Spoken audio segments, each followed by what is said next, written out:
नमस्कार दोस्तों, एक बार फिर से आप सभी का आपके अपने YouTube चैनल में बहुत बहुत स्वागत है, जहां हम लाते हैं भक्तिमय कथाएं, धार्मिक रहस्य और सनातन परंपराओं की गहराइयां। आज हम बात करेंगे कार्तिक पूर्णिमा की, एक ऐसा पवित्र दिन जब खुद भगवान विष्णु, भगवान शिव और भगवान ब्रह्मा तीनों की उपासना एक साथ की जाती है।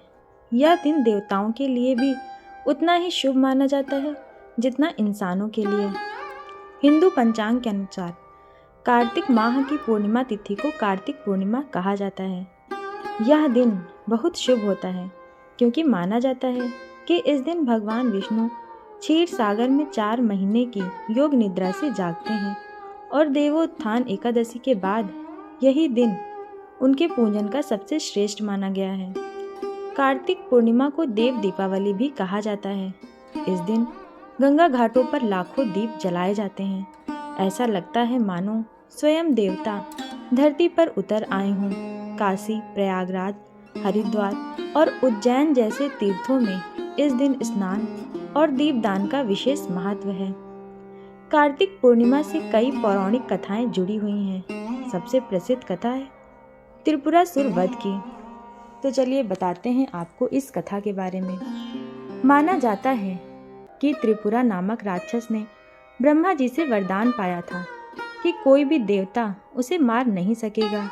उसने 3 नगर बनाए, एक सोने का, एक चांदी का और एक लोहे का, जिन्हें मिलाकर उसका नाम पड़ा त्रिपुरासुर। जब उसका अत्याचार बढ़ गया तब सभी देवता भगवान शिव के पास पहुँचे। शिवजी ने वासुपद अस्त्र का प्रयोग कर त्रिपुरासुर का अंत किया। यह घटना कार्तिक पूर्णिमा के दिन हुई थी, इसीलिए इस दिन को त्रिपुरापुरी पूर्णिमा भी कहा जाता है। कहा जाता है कि जब त्रिपुरासुर का वध हुआ तो सारे देवताओं ने प्रसन्न होकर आकाश में दीप जलाए और तभी से इस दिन दीपदान की परंपरा शुरू हुई।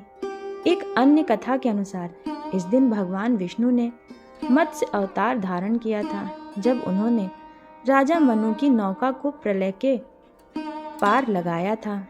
इसलिए इसे सृष्टि की रक्षा का भी प्रतीक माना जाता है। पुराणों में कहा गया है कि जो व्यक्ति कार्तिक मास में सूर्योदय से पहले गंगा या किसी पवित्र नदी में स्नान करता है वह मोक्ष प्राप्त करता है। यदि कोई गंगा नदी तक नहीं जा सकता तो घर में ही गंगा जल मिलाकर स्नान करना चाहिए और भगवान विष्णु के साथ साथ भगवान शिव की आराधना करनी चाहिए। स्नान के बाद दीपदान, तुलसी पूजा और ब्राह्मणों या गरीबों को दान करना अत्यंत पुण्यकारी माना गया है। कार्तिक पूर्णिमा की रात को दीपदान का अत्यधिक महत्व है। यह दीपदान केवल सजावट नहीं बल्कि आत्मा की ज्योति को प्रकट करने का प्रतीक है। इस दिन घर के हर कोने में दीप जलाकर अंधकार पर प्रकाश की विजय का संदेश दिया जाता है। तुलसी के पौधे के पास दीप जलाना भगवान विष्णु को अर्पित माना जाता है। कहा जाता है कि जो इस दिन दीपदान करता है उसके जीवन के सारे पाप नष्ट हो जाते हैं और अक्षय पुण्य की प्राप्ति होती है।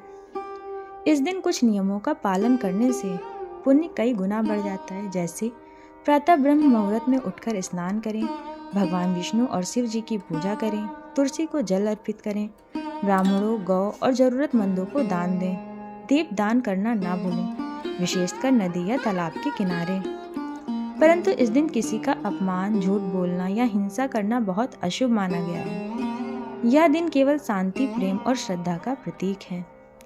ज्योतिषियों के अनुसार कार्तिक पूर्णिमा के दिन चंद्रमा अपनी पूर्ण कला में रहता है। इस समय मन की ऊर्जा और विचारों की शक्ति सबसे अधिक होती है। इसलिए ध्यान, जप और साधना करने से मनुष्य को अत्यधिक आध्यात्मिक लाभ मिलता है। अगर इस दिन चंद्रमा को जल अर्पित किया जाए तो ओम चंद्राय नमः मंत्र का जाप किया जाए तो मानसिक शांति और समृद्धि मिलती है। दोस्तों, कार्तिक पूर्णिमा हमें सिखाती है कि जीवन में अंधकार बढ़े तो एक छोटा सा दीपक भी बहुत बड़ा बदलाव ला सकता है। प्रकाश केवल बाहर नहीं, भीतर भी जलाना जरूरी है।